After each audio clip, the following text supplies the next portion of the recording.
the world's poorest country sitting on $24 trillion. How? The Democratic Republic of the Congo is one of the poorest countries in the world, if not the single poorest, according to multiple economic measurements. The country has a GDP per capita of only 584, which means that the average person living in the country produces less than $2 of wealth every single day and lives on even less than this number. This number is less than 6% of the global average and less than 1% of some advanced economies like the United States. At this level of poverty, GDP figures really start to lose their meaning as people return to producing things for themselves rather than contributing to the broader economy. If you don't understand why this is important right now, don't worry. We will discuss it in detail very soon. We are interested in discovering your personal experience on the topic. Write it in the comments and feel free to ask any questions. We will be happy to interact. Feel free to leave a comment so that we can improve the content. Your like would be the cherry on top, and click subscribe to stay informed about upcoming publications. In any case, the truly unfortunate thing about the DRC's economy is that it doesn't have to be poor. It is one of the materially richest countries in the world, with vast reserves of a range of natural resources. If the country were able to extract these resources efficiently, it would generate $24 trillion in revenue at current market prices. This is enough on its own, without any involvement of other industries, to raise the living standards of the average Congolese citizen to global standards for 2.5 decades, assuming nothing is reinvested and no other industries are allowed to grow. Obviously, these are very foolish assumptions that make more reasonable predictions that much of this money would be reinvested back into the economy and also support other industries. The DRC would not just be one of the richest countries in Africa. It would be one of the richest countries in the world. Now, the story of a country plagued by corruption, war, and poor economic management is unfortunately not new. In fact, one of the very first videos on this channel was about the Democratic Republic of the Congo and how its lack of stability meant that international institutions had little confidence in making the investments the country needed to take off. Stability and confidence in an economy are things we have continued to mention in almost every video on national economies since then. But the DRC deserves to be explored again, not only for its enormous lost potential but also for what that wealth of natural resources is composed of. There are the usual things like precious stones, metallic minerals, and even oil, but it also hosts significant quantities of the planet's reserves of coltan, cobalt, and lithium, essential components in energy storage devices and electronics. The adoption of electric automobiles and the increase in energy storage through batteries means that the demand for these materials is expected to exceed global supply this year. Unless the DRC's reserves can be brought online productively, the growth of these industries will be forced to stop. So, what is preventing the Democratic Republic of the Congo from exploiting its natural wealth? What can the global community do to remove these barriers? And finally, are there reasons to be hopeful about the DRC's economic future once we have done everything we can? The DRC's economy as it exists today began in 1960 when the country gained independence from Belgium after a truly horrible period of exploitation for its cultivated lands, precious stones, and human labor. Independence was undoubtedly a positive step for the country and its people, but it was managed very poorly at the time of independence. The DRC had a population of about 20 million people, of whom only 16 were university graduates. Not 16 in total, 16 people. The Belgian officials who were responsible for the country's industries left practically overnight and left very few instructions on how to manage the institutions that would keep the economy alive. Before independence, only 3 government jobs were held by Congolese people. The country almost immediately fell into economic chaos as civil systems collapsed and the country stopped exporting anything to maintain its international income. Economic chaos led to fighting between the different political and ethnic groups within the country, which further hindered any chance of improving the living standards of its citizens. This prolonged period of political upheaval was known as the Congo Crisis, and the fighting was indirectly supported by both the United States and the Soviet Union, which used the country as a battleground to fight their own political differences using the lives of other people. In 1965, after a political stalemate, elections and a military coup, President Mobutu, supported by the United States, emerged as the sole leader of the country and, to the surprise of almost no one, turned the country into a military dictatorship almost immediately. Political tensions and divisions still existed in the country, so the only hope the government had of maintaining power was through the threat of military violence. The problem this created, besides the immediate human suffering caused by ongoing conflicts and the daily struggles of life under a dictatorship, was that it prevented the country from attracting the investments it needed to develop its economy. There are many international companies that would have wanted to establish operations in the Democratic Republic of the Congo, or there, as it was called between 1971 and 1997. Even if these companies were there only to harvest the wealth of the region's natural resources, effective governance of these operations can still produce a lot of wealth for all participants.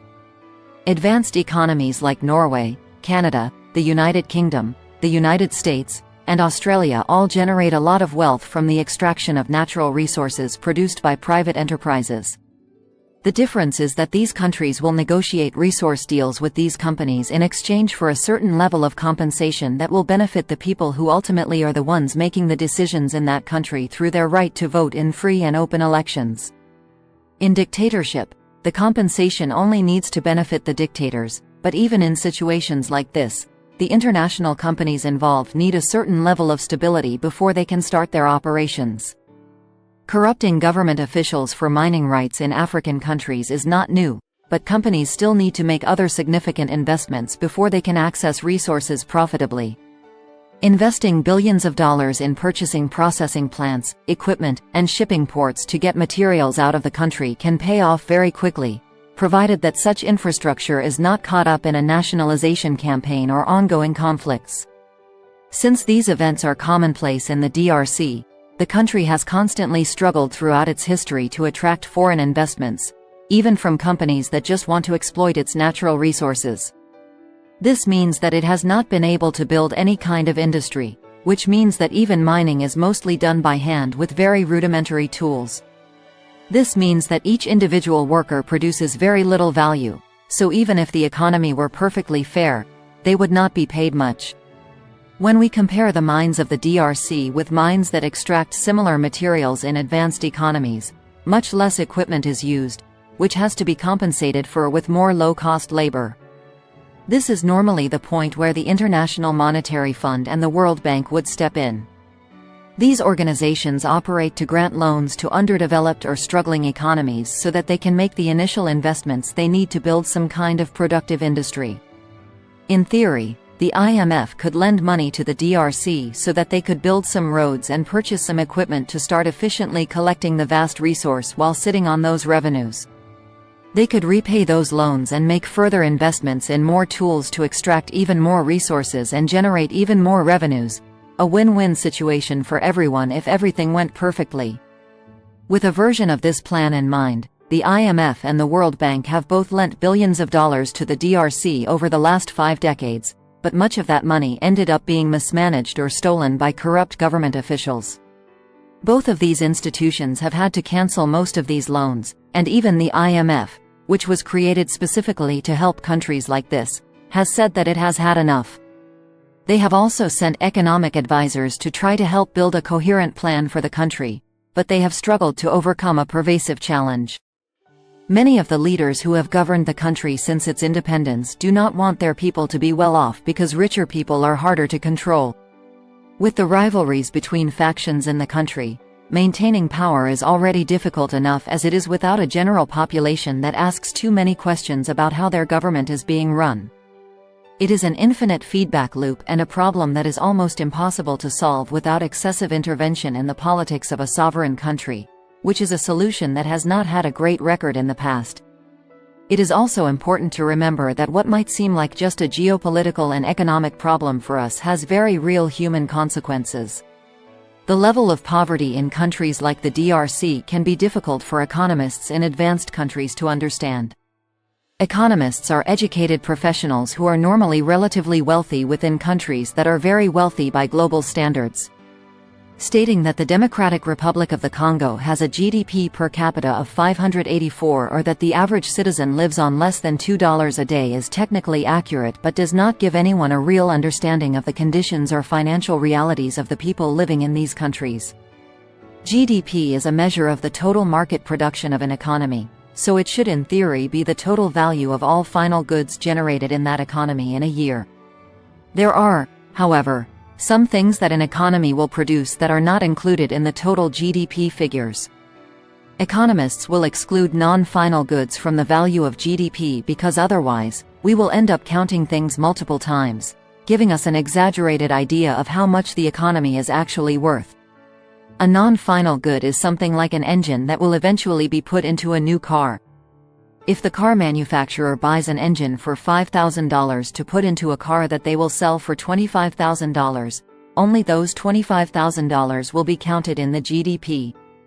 Another thing that is not included in the GDP figures is illegal goods and services. Now, technically, these goods should be included because they are evaluating products. The only reason they are not included is because, obviously, the people involved in illegal activities will not report their earnings to the government organization responsible for collecting economic data. Finally, the category that is excluded from the GDP figures that is important for underdeveloped economies like the DRC is a so-called household industry engaged in household production. Household production is something like a woodworking hobbyist making a dining set for their own family. Technically, they have added value, but it would not be counted in the GDP figures because it was not provided to the market. If they were to sell that dining set, then it would be included in the GDP figures. If you have ever wondered how an entire nation of people can survive on just $2 a day, this explains it. Obviously, life for these people is still incredibly hard, and I do not want to downplay how intense poverty in these countries can be, but those $2 go much further than they do in more developed economies. In a country where everyone is very poor, companies do not have the opportunity to charge much for their products, so the overall cost of living is much lower. Economists will use something called purchasing power parity to adjust for this because it is not fair to compare $2 in a country like the DRC, where a decent meal can cost less than 50 cents, with $2 in a country like Australia or Switzerland, where you would be lucky to have lunch for less than $50.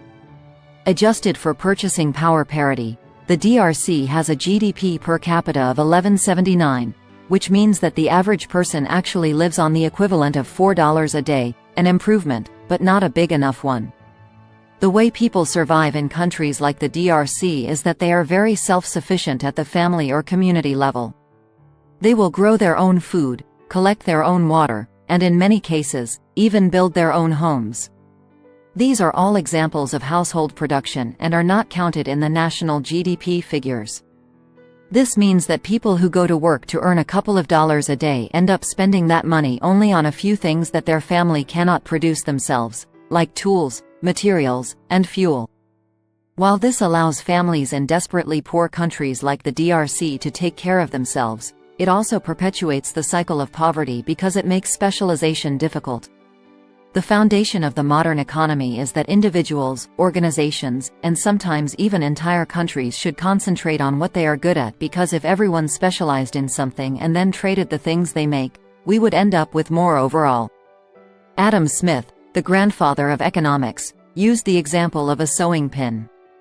If an individual were to set out to create a single sewing pin, it would take a very long time to extract the iron ore, smelt it into steel, forge that steel into a thin wire, cut that thin wire into a wider shape, and then sharpen it into a point. After all of that, they would have only one sewing pin, which would not be of much use to them without fabric to sew. It is much easier and more efficient for some people to focus on mining, others on metallurgy, and others still to run the shops to sell the sewing pins. All of these people can make a small profit from the value they have added to the process and use that profit to buy more sewing pins than they could have produced themselves or anything else they want to buy. The household industries that sustain most of the DRC's citizens prevent them from specializing to build economic wealth. It is easy for economists to say that they just need to go and specialize, but when most people earn the equivalent of $4 a day, it is simply impossible to survive by specializing in a traditional role.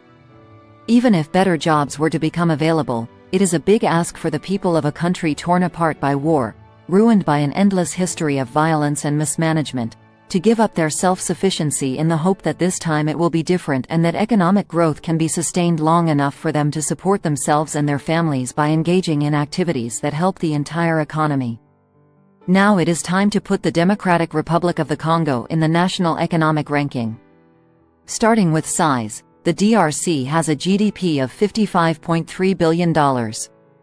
Now, as we have explored in this video, that does not give us a complete picture of what has been created in this economy because much production is not counted by the official figures, but a large share of household industries is not a good indication of a healthy economy in any case.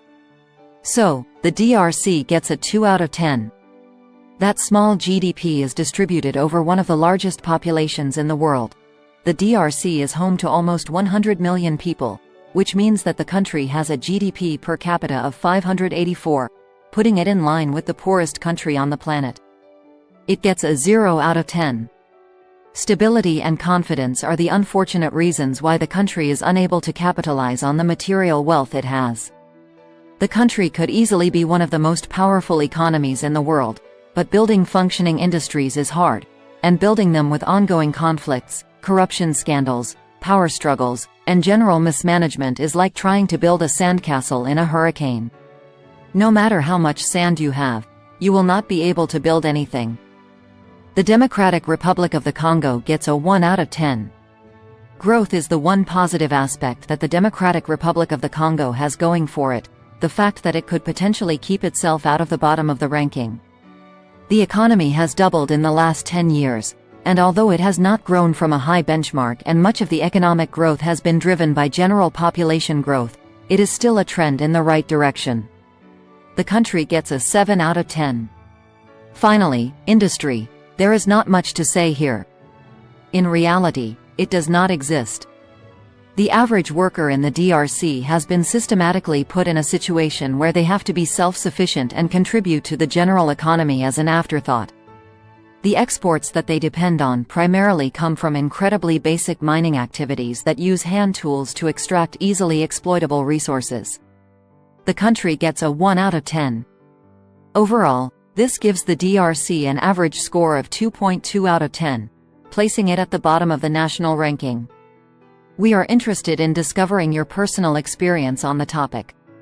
Write it in the comments and feel free to ask any questions. We will be happy to interact. Feel free to leave a comment so that we can improve the content. Your like would be the cherry on top, and click subscribe to stay informed about upcoming publications.